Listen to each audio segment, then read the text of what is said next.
Thank you, Chairman Tiffany, Ranking Member Nagoose, and other distinguished members of the committee. It is always great to be back. So thank you for welcoming me and for keeping this really, really important piece of legislation on the forefront. My team and I and the entire state of Utah. And once all Americans learn about it, which I'm sure they're going to study it all tonight, they are going to appreciate it as well. This is simply a bill that is geared towards taking good data, good process, and trying to implement it across our country. And so I appreciate the opportunity to join you today. And again, this is called FIRESHEDS Act, and appreciate the consideration. I introduced this bill with my friends Congressman Cuellar in the House and Senator Risch in the Senate. And as the summer season approaches, we stand on the brink of another wildfire season that will threaten communities, lands, family, businesses, and more across our nation. And I want to put it into context. Utah has had significant drought the last few years, and we just experienced our highest snow totals ever. All of our communities in the Wasatch Front are under flood right now.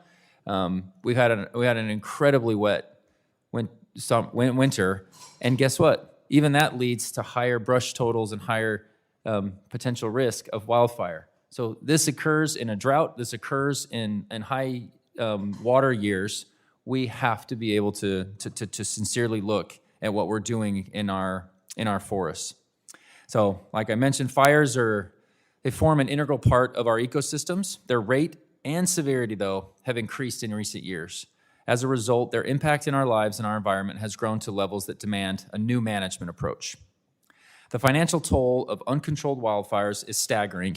Each year, the Department of the Interior and the U.S. Forest Service collectively expend hundreds of millions of dollars to combat fires, a figure projected to rise consistently.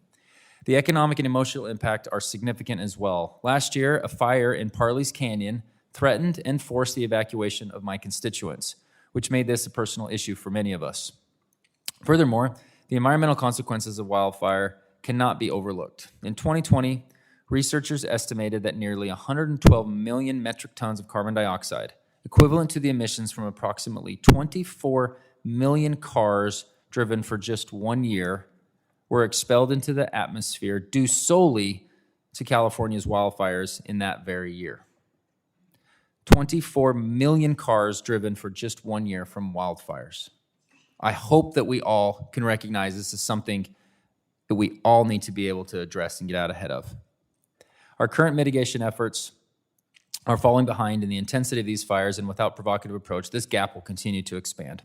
I introduced the FIRESHEDS Act to instigate a comprehensive shift in our approach to wildfire management that will help us better prevent fires before they even begin. The FIRESHEDS Act does this by leveraging modern technology to map and manage firesheds, areas that are particularly susceptible to wildfires, to undertake landscape scale management projects ranked in the top 10% for wildfire exposure. It uses data to target the biggest areas of risk. That's as simply put. This targeted, science-based strategy will help us mitigate the likelihood of fires within these regions. By facilitating efforts to create fuel breaks to slow or halt fires, implement prescribed burns to rejuvenate ecosystems dependent on fire, and remove unhealthy tree stands to reduce burn risks in the fire-prone areas. We do all this, we can ensure that our ecosystems are healthy and our communities are safe. Because wildfires do not acknowledge state boundaries, the FIRESHEDS Act encourages shared stewardship agreements, promoting collaborative partnerships among states and with federal government. This approach has worked well in Utah, and I was honored to join Governor Cox, USDA Secretary Tom Vilsack, and others for the signing of an updated shared stewardship agreement. As catastrophic wildfires predominantly afflict specific regions, their repercussions reverberate across our nation, underscoring the importance of a unified effort. Republicans and Democrats are united in our interest in safeguarding our natural resources for future generations. As a member of this committee in the 117th Congress, I saw this firsthand and appreciated learning from each of you.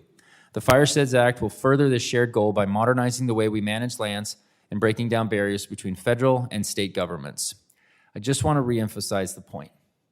Wildfires don't care if you're a red or a blue state. We in Utah have engaged the federal government and the partners that we have there to truly look at a data-driven approach and entered into shared stewardship agreements that we think so many states could could partake and actually benefit from. And we strongly encourage that to be recognized as the emphasis of this bill. Thank you again, Chairman Tiffany and Ranking Member Neguse, for the opportunity to join you today. I hope the sense of urgency we feel can unite us behind this bipartisan, bicameral bill, and I yield back. Thank you, Mr. Moore. Now I'd like to recognize Representative Issa in regards to H.R. 3499, the Direct Hire to Fight Fires bill.